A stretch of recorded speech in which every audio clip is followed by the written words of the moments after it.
Vou fazer a leitura, nós fizemos a leitura deste cântico na abertura do culto. Eu quero agora fazer uma releitura dele. Me acompanhem, por favor. Então orou Ana e disse: meu coração se regozija no Senhor, a minha força será exaltada no Senhor. A minha boca se ri dos meus inimigos, porquanto me alegro na tua salvação. Não há santo como o Senhor, porque não há outro além de ti. E rocha não há nenhuma como o nosso Deus. Não multipliqueis palavras de orgulho, nem saiam coisas arrogantes da vossa boca, porque o Senhor é o Deus da sabedoria, e pesa todos os feitos na balança. O arco dos fortes é quebrado, porém os débeis cingidos de força. Os que antes eram fartos, hoje se alugam por pão. Mas os que andavam famintos não sofrem mais fome. Até a estéril tem 7 filhos, e a que tinha muitos filhos perde o vigor. O Senhor é quem tira a vida e a dá, faz descer a sepultura e faz subir. O Senhor empobrece e enriquece, abaixa e também exalta. Levanta o pobre do pó, e desde o monturo exalta o necessitado, para o fazer assentar entre os príncipes, para o fazer herdar o trono de glória, porque do Senhor são as colunas da terra, e assentou sobre elas o mundo. Ele guarda os pés dos seus santos, porém os perversos emudecem nas trevas da morte, porque o homem não prevalece pela força. Os que contendem com o Senhor são quebrantados, dos céus troveja contra eles. O Senhor julga as extremidades da terra, dá força ao seu rei e exalta o poder do seu ungido. Obrigado, Senhor, pela oportunidade que o Senhor nos concede nesta manhã de recebermos em nosso coração o cântico de Ana, um salmo, um cântico de louvor e exaltação ao teu nome. Que a tua palavra, Senhor, também seja exaltada nesta manhã, que ela seja magnificada e pregada no teu nome, é o que eu te peço em nome de Jesus. Amém. Podem sentar.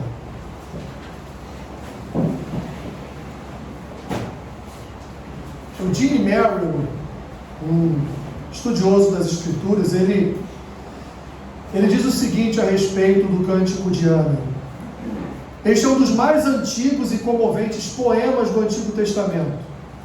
Tão messiânico é o texto em seu caráter, que Maria, mãe de Jesus, incorporou em seu próprio cântico de triunfo, o que é chamado de Magnificat, em que louvou a Deus por tê-la escolhido para ser a mãe humana de Jesus, o Messias. Convido os irmãos a abrirem no Cântico de Maria, está lá em Lucas, capítulo 1, versículo 46. Evangelho de Lucas, capítulo 1, versículo 46.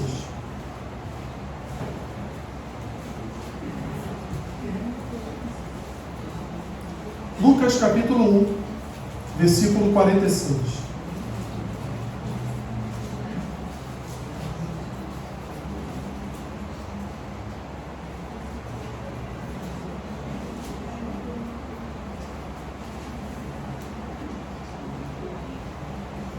Então disse Maria: a minha alma engrandece ao Senhor, e o meu espírito se alegrou em Deus, meu Salvador, porque contemplou na humildade da tua serva. Pois desde agora todas as gerações me considerarão bem-aventurada, porque o poderoso me fez grandes coisas, santo é o seu nome. A sua misericórdia vai de geração em geração sobre os que o temem. Agiu com o seu braço valorosamente, dispersou os que no coração alimentavam pensamentos soberbos. Derribou do seu trono os poderosos e exaltou os humildes. Encheu de bens os famintos e despediu vazios os ricos. Amparou a Israel, seu servo, a fim de lembrar-se da sua misericórdia, a favor de Abraão e da sua descendência para sempre, como prometera aos seus pais. Maria permaneceu cerca de 3 meses com Isabel e voltou para casa. O cântico de Maria, meus irmãos, é um cântico oriundo do cântico de Ana. O mesmo tipo de cântico que agradece a Deus por uma bênção, exalta o Senhor pelo nascimento de uma criança e, ao mesmo tempo, fala o Senhor a respeito do poder e do que Ele faz contra os seus adversários, contra os soberbos, contra os seus inimigos. Voltando lá para o primeiro livro de Samuel, capítulo 2, o Cântico de Ana, meus irmãos, ele é um salmo de louvor à providência de Deus, similar a muitas das composições do livro de Salmos. Nós vamos ver vários salmos muito parecidos com este cântico, com este louvor de Ana. Por isso, que os estudiosos também consideram o Cântico de Ana como um salmo. Esse cântico ele vai celebrar a reversão do dilema humano, transformando este dilema em uma súbita e inesperada vitória. O Cântico de Ana tem sido transmitido de geração em geração nas famílias e na cultura do povo de Israel. Qual era a história de Ana, meus irmãos? Ana era uma mulher estéril, que sofria nas mãos de uma outra mulher chamada Penina, que era outra mulher do seu marido chamado Eucana. Isso mesmo, o nome dele era Eucana, um nome feminino, mas era o nome do marido de Ana.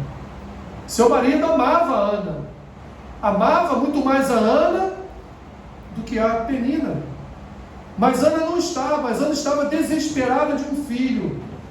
Então, ainda no capítulo 1, versículo 11, volte uma página da sua Bíblia, Ana faz um voto com o Senhor. Capítulo 1, versículo 11. E fez um voto dizendo: Senhor dos exércitos, se benignamente atentares para a aflição da tua serva, e de mim te lembrares, e da tua serva te não esqueceres, e lhe deres um filho varão, ao Senhor o darei por todos os dias da sua vida. Vou repetir: ao Senhor o darei todos os dias da sua vida, e sobre a sua cabeça não passará navalha. Este foi o voto, meus irmãos, que Ana fez com o Senhor.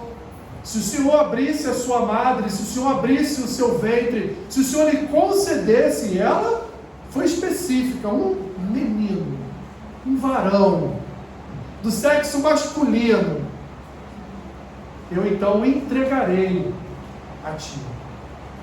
Ele será teu, ele não será meu.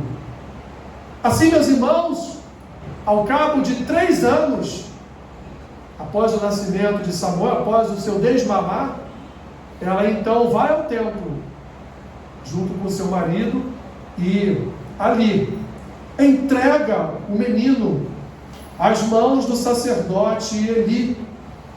Entrega o pequeno Samuel, com apenas aproximadamente 3, 4 anos de idade, e o entrega nas mãos de Eli. Imagine só por um momento o quanto foi difícil para Ana cumprir o seu voto.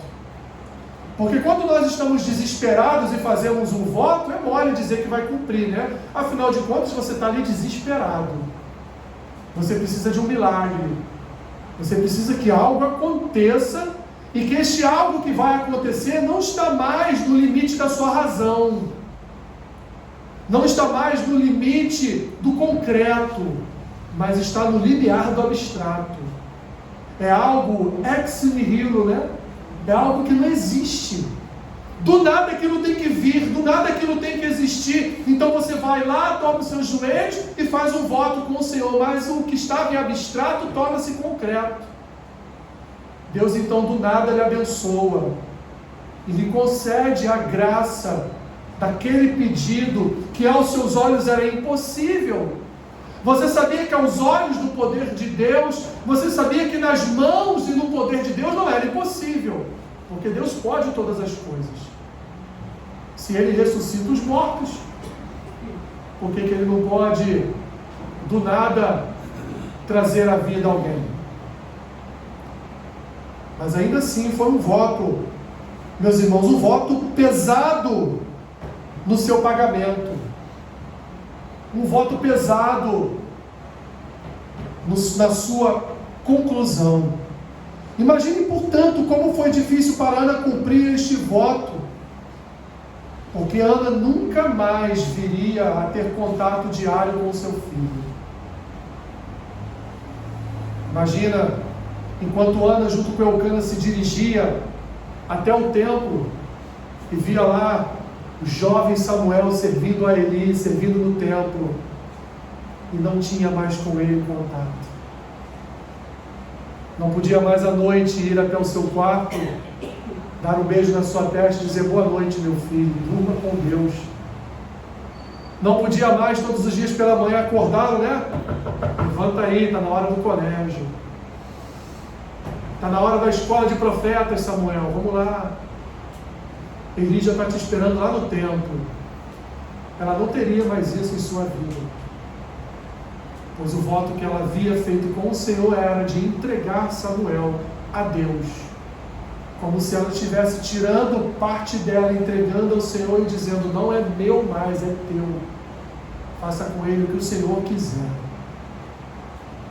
Quem é mãe aqui deve estar entendendo um pouquinho do que seria essa dor, em que pese ela ter sido abençoada com o seu filho, mas por outro lado, ela recebeu a bênção, e essa bênção só permaneceu diante de si mesma de forma temporária, passageira.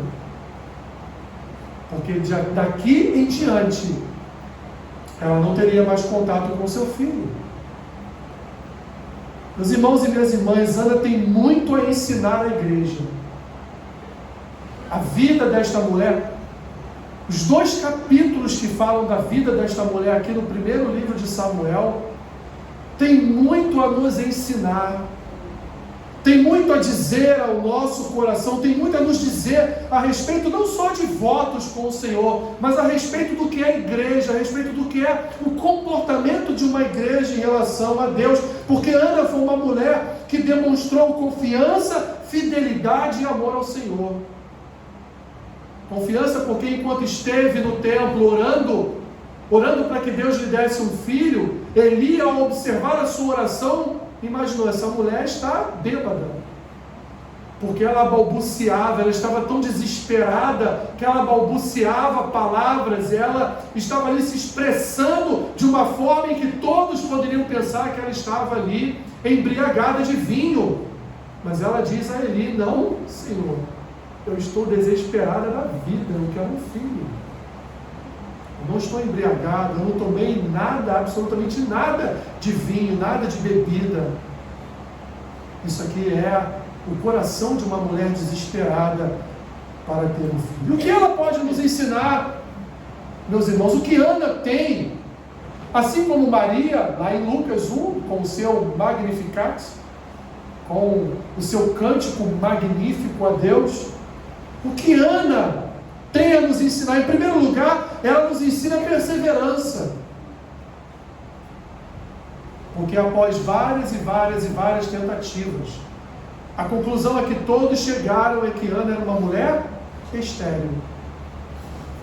Era uma mulher que não poderia ter filhos. Era uma mulher que estava ali condenada a passar todos os anos da sua vida vendo a sua inimiga Penina tendo filhos, e não só tendo filhos, mas ainda zombando da sua cara, zombando pelo fato dela não poder conceder a Elcana filhos.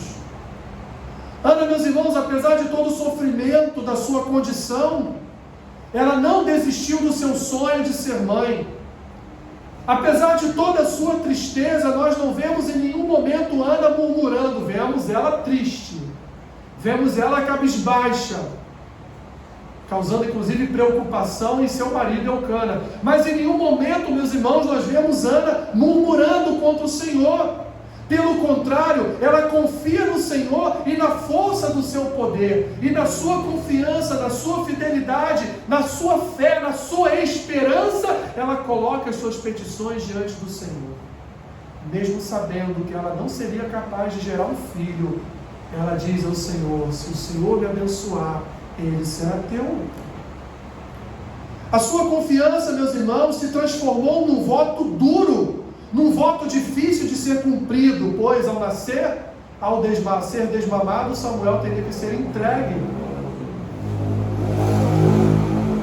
ao Senhor, entregue nas mãos do sacerdote, para que o sacerdote desse a cuidar do seu filho. Mas ela em nenhum momento temeu entregar tudo a Deus. E naquelas circunstâncias, meus irmãos, o seu filho era a sua riqueza, o seu filho era o seu tudo. Ela não estava preocupada com posição social, ela não estava preocupada com ouro, prata, joias, pedras preciosas, ela não estava preocupada com nada dessas vaidades da vida. Ela só queria ter um filho para dizer: o Senhor me abençoou, eu tive um filho, eu deixei um herdeiro, uma herança para a posteridade. O que ela queria era isso. E novamente, em que pese o fardo do seu voto, em que pese a dureza do seu voto, Ana perseverou, meus irmãos, e não só perseverou, mas cumpriu completamente o seu voto. Mesmo na adversidade, sendo humilhada e zombada por Penina, Ana confia em Deus e promete a Deus o seu filho. Ana nos ensinou o que é perseverar. Ana nos ensinou o que é bater a porta, o que é pedir, o que é buscar. Ana nos ensinou o mesmo ensino que nos é transmitido por aquela viúva, aquela coitada daquela viúva, que dia e noite batia na porta do magistrado, do juiz, e pedia a ele: vai lá, julga a minha causa. Até que um dia aquele homem ficou tão importunado pelo bater da porta daquela mulher, falou: tá bom. É a parábola do juiz iníquo, né? Parábola do juiz mau, que não queria julgar a causa daquela viúva. E Jesus disse: esse juiz iníquo veio a julgar a causa daquela viúva, porque ela o importunou. Imagina nós, meus irmãos, batendo a porta de Deus todo dia, orando, jejuando, buscando, correndo atrás do Senhor todos os dias, colocando diante dele algo que pode ser ou pode estar no campo da nossa abstração, no campo do irracional, no campo do impossível para a ciência. Mas para Deus, meus irmãos, não há impossíveis. Eu costumo dizer no mundo, né, quem espera sempre alcança. Quem ora sempre alcança. Ela nos ensinou a perseverar, meus irmãos. Ela não desistiu. Mesmo com as más notícias, ela não desistiu. Mas sabe por que Ana não desistiu? O segundo ensino que ela traz para nós: porque ela conhecia Deus. Ela conhecia o Senhor. Ela sabia com quem ela estava tratando, ela sabia com quem ela estava pactuando, ela sabia com quem ela estava fazendo aliança, ela sabia que não era homem. Ela não foi até Eli e disse: ah, meu querido sacerdote, meu amado sacerdote, impõe suas mãos sobre o meu ventre, ora por mim, para que o meu ventre venha abrir, para que eu venha ter um filho. Ela não fez isso. Ela foi ao rei. Ela foi diretamente ao rei.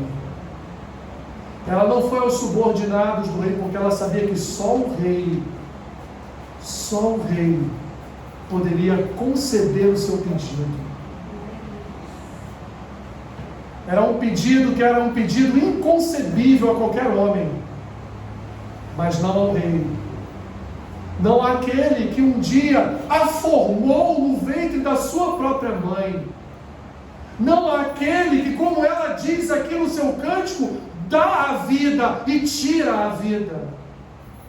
Ela foi a pessoa certa, porque ela conhecia quem ela estava buscando, porque ela sabia que o Senhor poderia conceder a sua bênção. Olha, meus irmãos, a sua oração, perceba o seu cântico de alegria. Ana acabara de deixar o seu filho para sempre nas mãos do sacerdote Eli, nas mãos da igreja, para ser criado ali na igreja. Ela deveria estar chorando, ela deveria estar ali coçando a cabeça: para que eu fiz esse voto com Deus? Ela deveria estar se arrependendo do seu voto. Bastava apenas dizer ao Senhor: concede-me um filho, e o Senhor me abençoaria. Mas não, eu fui além. Eu disse: se o Senhor me conceder, é teu. Estou eu aqui agora. Recebi a bênção, mas estou deixando ela nas mãos do Senhor. Ela confiava em Deus. Meus irmãos, ela confiou plenamente que Samuel seria em toda a sua vida sustentado e guardado pelo Senhor, muito melhor do que seria por ela. E quem foi Samuel? Juiz, sacerdote. Ele só não foi rei porque não foi ungido rei, mas o juiz naqueles tempos era quem cuidava do povo, julgava a causa de todo o povo. Parecia que Ana, meus irmãos, havia feito o nosso curso de teologia sistemática, né? E vindo naquela aula lá sobre o conhecimento de Deus. Olha o que ela diz no versículo 2. Não há santo como o Senhor, porque não há outro além de ti. E rocha não há nenhuma como o nosso Deus. Ela acabara de deixar o seu filho para sempre nas mãos de Eli. E ainda assim esta mulher exaltava a Deus, ela conhecia o Senhor, demonstrando ser uma que aplicava o monoteísmo na sua vida. Ela só tinha um Deus, um só Senhor, um Senhor que ela considerava forte e firme, ou seja, o Elohim, o poderoso, aquele cheio de força e de poder, que poderia conceder qualquer tipo de pedido, por mais abstrato, até mesmo antinatural que fosse, Ele concederia. Uma mulher, meus irmãos, que aplicava a teologia ao seu cântico, uma mulher que conhecia a doutrina sobre seu Deus. Ela sabia que o milagre que lhe alcançou só poderia se dar pela manifestação da força e do poder de Deus. Não havia outro, por isso que ela diz: rocha minha. Um Deus forte, um Deus poderoso e um Deus que se manifestava graciosamente, amorosamente com os seus atos de poder e de força. Como diz o profeta: quem poderá intentar algo contra o braço forte do Senhor? Inclusive, meus irmãos, de forma messiânica, ela chama o Senhor de sua rocha. Lembram da pedra angular de Pedro? A imagem de Cristo. A imagem de Cristo estampada no seu cântico. A pedra angular, a rocha que se fez presente na sua vida de forma milagrosa. Ana, meus irmãos, nos ensina a perseverar. Ana nos ensina que devemos conhecer o nosso Deus. Mas Ana também nos ensina que quando perseveramos e conhecemos a Deus, Deus pode mudar a nossa sorte. Porque Ele é Deus que muda a nossa sorte. Ele mudou a tua sorte. Ele mudou a minha sorte. Ele mudou a sorte da sua igreja. Éramos inimigos de Deus. Estávamos às margens da corrente das águas do Senhor. Estávamos longe da presença de Deus. Mas Ele providenciou o arrimo da nossa sorte. Ele providenciou a nossa sorte. Ele providenciou Cristo, a nossa sorte. Olha o que ela diz nos versículos 4 ao 9. O arco dos fortes é quebrado, porém os débeis cingidos de força. Os que antes eram fartos, hoje se alugam por pão. Mas os que andavam famintos não sofrem mais fome. Até a estéril tem 7 filhos, e a que tinha muitos filhos perde o vigor. O Senhor é quem tira e quem dá. É quem tira a vida e a dá. Faz descer a sepultura e a faz subir. O Senhor empobrece e enriquece, abaixa e também exalta. Levanta o pobre do pó e desde o monturo exalta o necessitado, para o fazer assentar entre os príncipes, para o fazer herdar o trono da glória, porque do Senhor são as colunas da terra, e assentou sobre elas o mundo, e ela termina: Ele guarda os pés dos santos, porém os perversos emudecem nas trevas da morte, porque o homem não prevalece pela sua força. Deus reverte, meus irmãos, as condições humanas. Ele rebaixa os ímpios e eleva os justos. Ele mata e faz viver. Ele tira o fôlego da vida e sopra o fôlego da vida. Ele ressuscita, Ele transforma, Ele muda. Deus não está parado, inerte na história da humanidade. Deus nunca esteve parado na história da humanidade, como alguns hoje, como o Ricardo Godin, pregam por aí. Deus não é Deus de inércia. Deus não é Deus de estar parado com as suas mãos ali, paradas. O próprio profeta diz que Deus não está com as suas mãos retidas. Deus é Senhor, que a sua destra está abençoando o seu povo. Amém. Glória a Deus. O Senhor, meus irmãos, demonstra total soberania nas atividades humanas. Não há nada que aconteça na face da terra, vou além, não há nada que aconteça em todo o universo que não esteja soberanamente nas mãos do Senhor.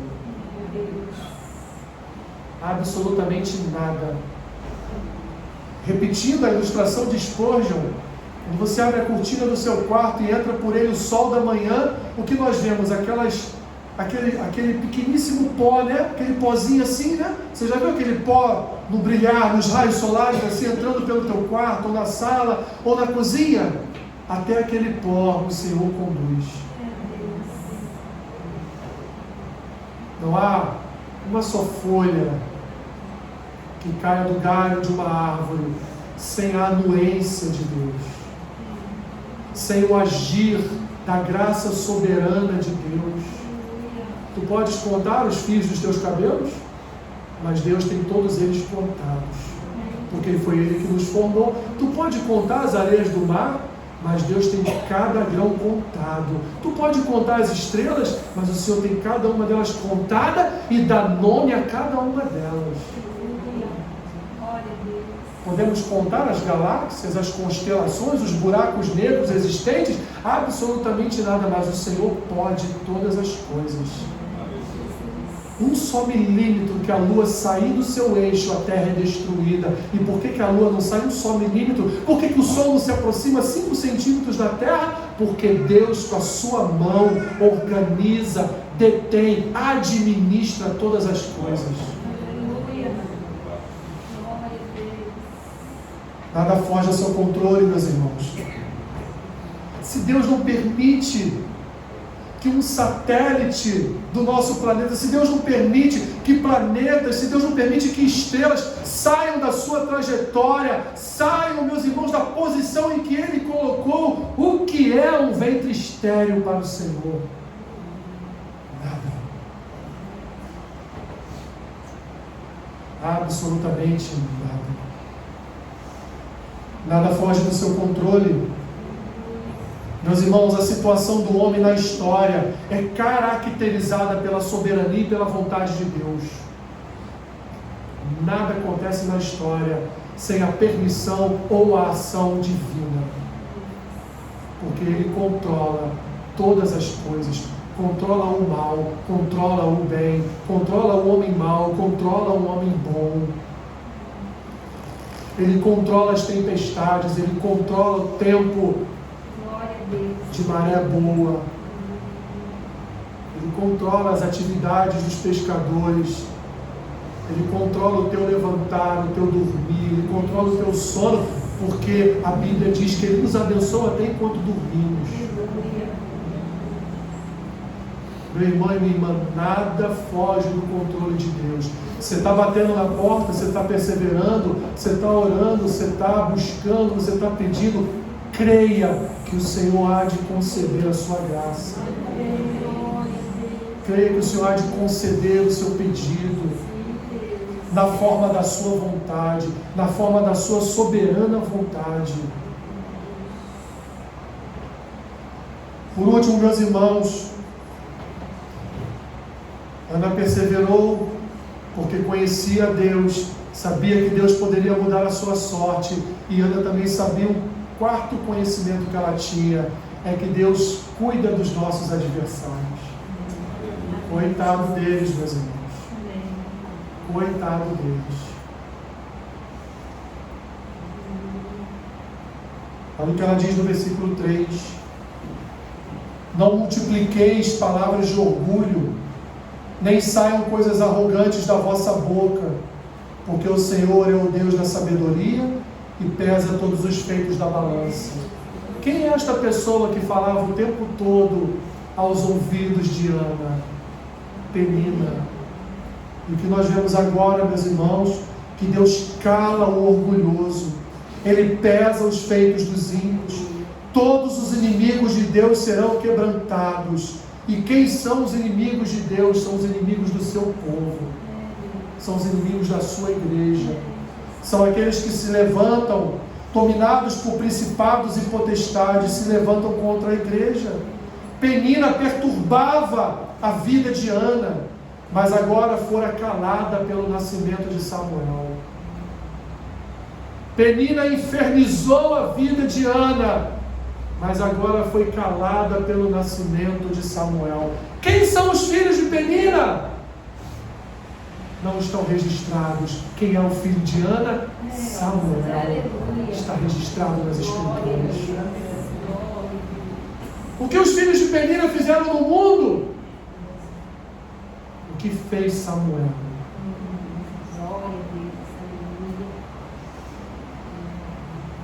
As muitas palavras de Penina, minhas irmãs e meus irmãos, agora não fariam mais efeito sobre a vida de Ana, porque o Senhor lhe concedeu vitória.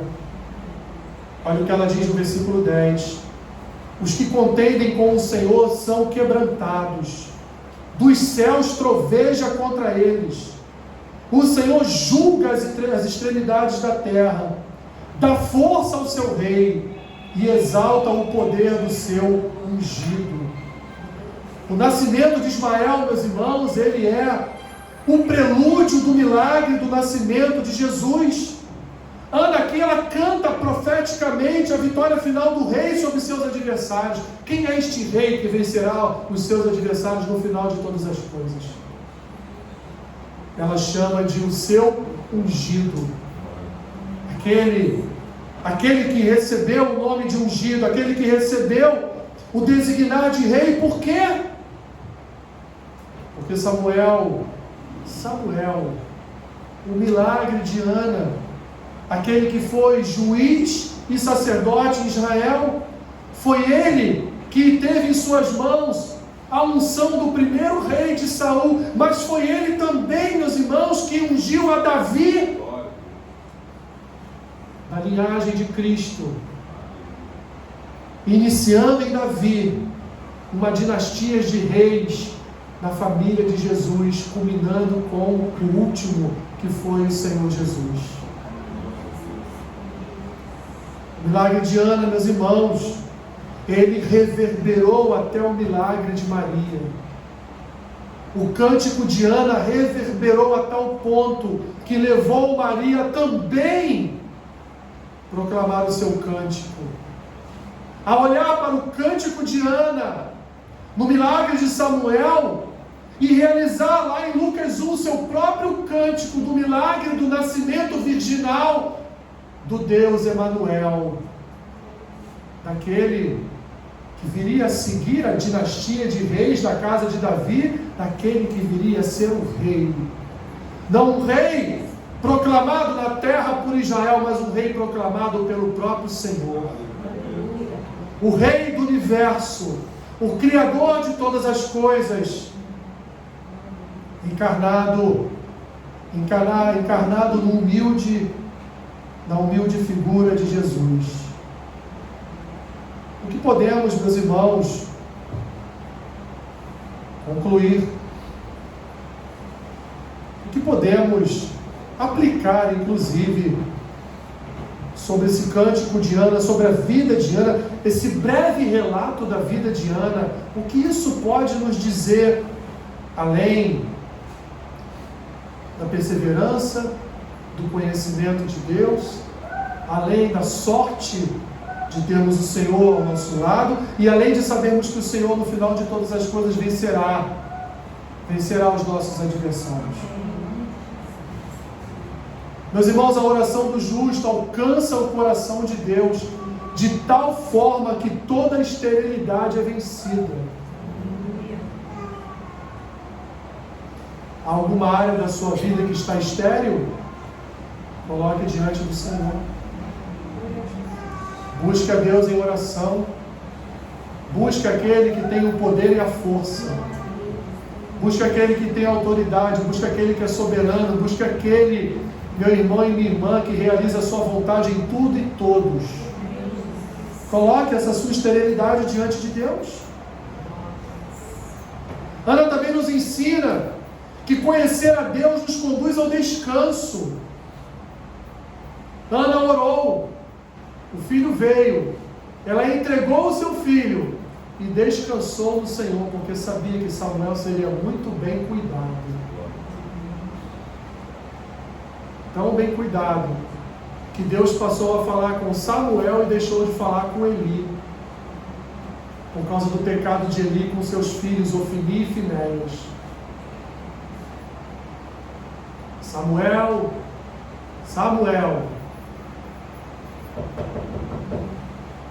oi Samuel, estou dormindo, o que foi? O senhor está me chamando? Não te chamei não, Samuel. Tá bom. Samuel. De novo, Samuel, o que foi? O senhor está me chamando. Não, Samuel, não estou te chamando. E na terceira vez, o que ele fala para ele? Eu sei quem está te chamando.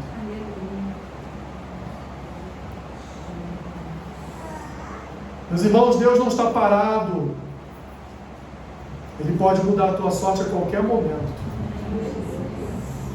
A qualquer momento, aquilo pelo qual você tem orado, buscado, intercedido, chorado diante do Senhor, pode chegar a qualquer momento. Quando você menos esperar, a esterilidade pode acabar.